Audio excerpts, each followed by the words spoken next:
Last night, somewhere around 2 in the morning, your eyes opened. No alarm, no noise, no nightmare. Just suddenly, completely awake, staring at the ceiling with no explanation. You probably rolled over, checked your phone, and blamed stress. But what if that wake up had nothing to do with your mind and everything to do with an organ buried deep under your right rib cage, quietly struggling to do its job? Your liver performs over 500 functions every single day. It filters your blood, neutralizes chemicals, balances hormones, and processes every single thing you eat, drink, breathe, and absorb through your skin. And it does all of this through a two-phase enzymatic detox system that most people have never heard of. When that system gets overwhelmed, your liver does not just shut down. It starts sending warning signals. The problem is those signals do not look like liver problems. They look like bad skin, like brain fog, like exhaustion that no amount of sleep can fix, like waking up at 2 in the morning for no reason. Most people assume liver trouble means jaundice or alcoholism or some dramatic diagnosis. That is not how it works. Your liver can be drowning in toxic load for months, sometimes years, while you blame your symptoms on aging or stress or bad luck. Today, we are counting down 8 specific warning signs that your liver detox pathways are overloaded. We are going from number 8, the sign almost everyone ignores, all the way down to number 1, the sign that means your liver has crossed a line. Every single sign will be explained through the actual biology of why it happens. So by the end, you will understand the two-phase system your liver depends on, and you will be able to look at your own body and recognize which of these signals it might already be sending you. This is not wellness fluff. These are mechanisms. Let us start at number 8. Number 8, waking up between 1 and 3 a.m. When you fall asleep, your liver gets to work. Blood flow to it increases dramatically. It receives nearly a third of all the blood your heart pumps. And during those overnight hours while you are fasting, and still, it runs its heaviest detox cycle. Think of it like a factory that waits for the office to close before running the deep cleaning equipment. Phase 1, enzymes break toxins apart.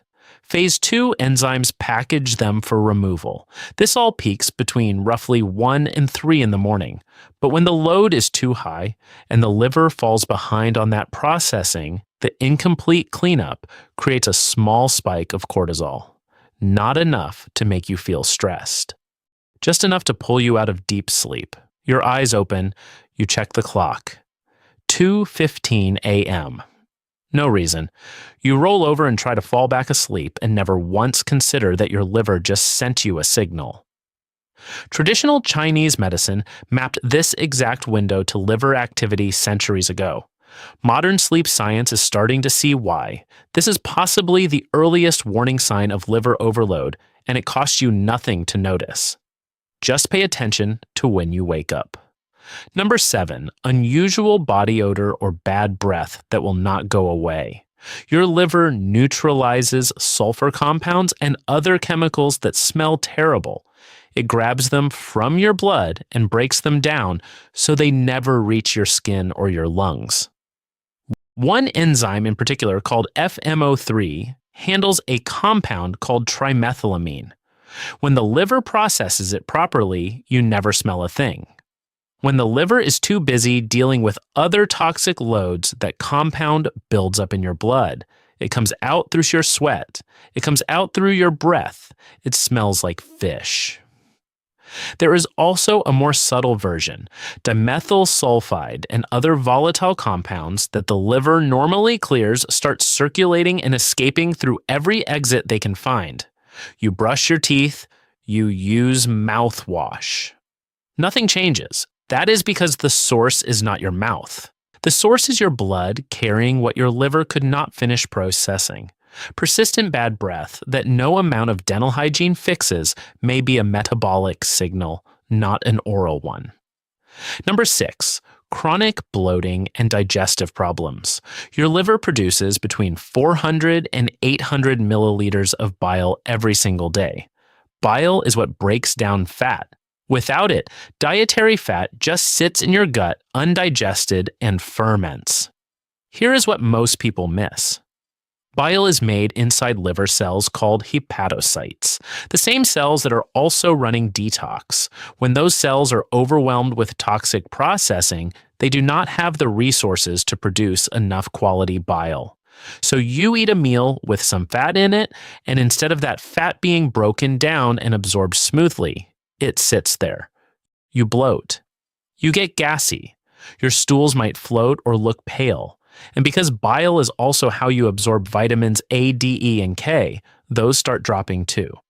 A lot of people get told they have IBS or a food intolerance when the real issue is their liver cannot make enough bile to handle the food they are eating. The problem is not on the plate. The problem is under the right rib cage. Number 5, fatigue that sleep does not fix. Your liver stores about 100 grams of glycogen, which is basically emergency fuel. Between meals, it converts that stored glycogen into glucose to keep your blood sugar stable and your energy steady. But when the liver is spending its resources on detox instead of energy management, that conversion slows down. You start running on fumes between meals. On top of that, the toxins building up in overloaded liver cells damage their mitochondria. Those are the tiny engines inside each cell that produce energy. Damaged engines mean less energy output from the liver itself. And it gets worse. Even low-grade liver inflammation sends chemical signals called cytokines to your brain. Your brain reads those signals and responds with what researchers call sickness behavior. Fatigue, low motivation, a heavy dragging feeling that no amount of coffee seems to touch. This is not the tiredness of a bad night. This is your body diverting power away from you and toward an internal crisis you cannot feel directly. Those first 4 signs are the quiet ones, the ones you explain away as stress or aging or just a bad week. From here, the signs get visible. Your body stops whispering and starts writing messages on your skin. Number 4, unexplained skin problems. Acne that will not clear. Dark spots, rashes that appear out of nowhere. Your skin is a backup exit.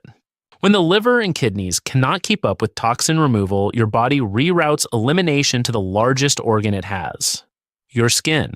Excess estrogen that the liver should be clearing ends up circulating and triggering hormonal acne, especially along the jawline and chin. Bilirubin processing slows down and your skin tone turns sallow or yellowish before it ever reaches the level a doctor would call jaundice.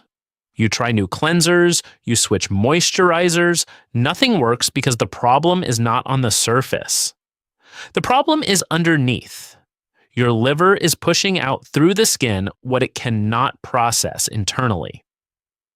Stubborn adult acne that ignores every topical treatment you throw at it might be the most visible sign that your liver is overloaded. Number 3, brain fog and poor concentration.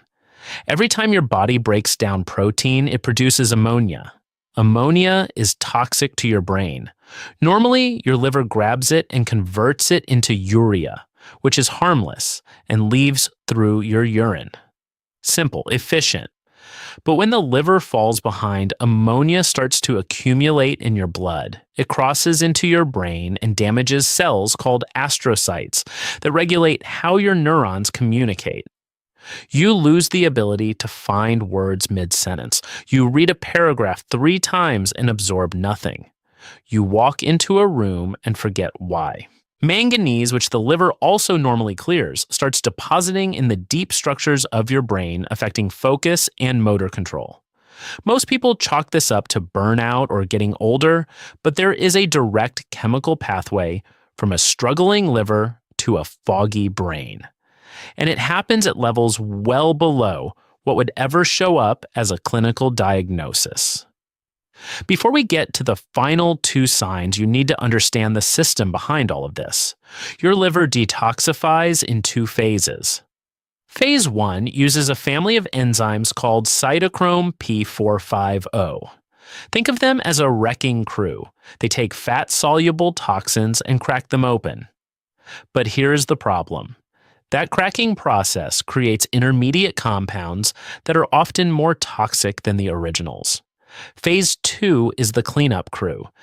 It takes those dangerous intermediates and attaches molecules to them like glutathione or sulfur or amino acids, so they become water-soluble, and your kidneys can flush them out. When both phases run in sync, everything works. When phase 1 runs too fast or phase 2 runs too slow, those toxic intermediates pile up with nowhere to go. Every single sign we have covered so far is what happens when that balance breaks. Number 2, dark urine that is not from dehydration. When your red blood cells die, which they do by the millions every day, their hemoglobin breaks down into a yellow pigment called bilirubin. Your liver grabs that bilirubin, attaches a molecule to it, and sends it out through bile. That is what gives stool its brown color. When the liver cannot keep up, unconjugated bilirubin builds up in your blood and eventually spills over into your kidneys. Your urine turns dark amber or brown even when you are drinking plenty of water. That color is bilirubin that your liver failed to process. Number 1, easy bruising and a yellow tinge in your eyes. Your liver manufactures the majority of your blood clotting factors. When it is too compromised to produce enough of them, you bruise from the lightest bump. A minor cut bleeds longer than it should. And the bilirubin we just talked about starts showing in your body, not in your skin first, in the whites of your eyes. Yellowing of the sclera becomes visible when bilirubin levels hit about 2.5 to 3 milligrams per deciliter. Under artificial lighting, most people miss it entirely. These 2 signs are different from everything else on this list. They mean the liver has moved past struggling and into measurable dysfunction. They are not signals to monitor. They are signals to act on. So here is where you stand. 8 signs. A gradient that runs from a mysterious 2 a.m. wake up all the way down to yellowing in the whites of your eyes. Most people walk around thinking liver problems are binary. Either you have liver disease or you do not. That is not how it works.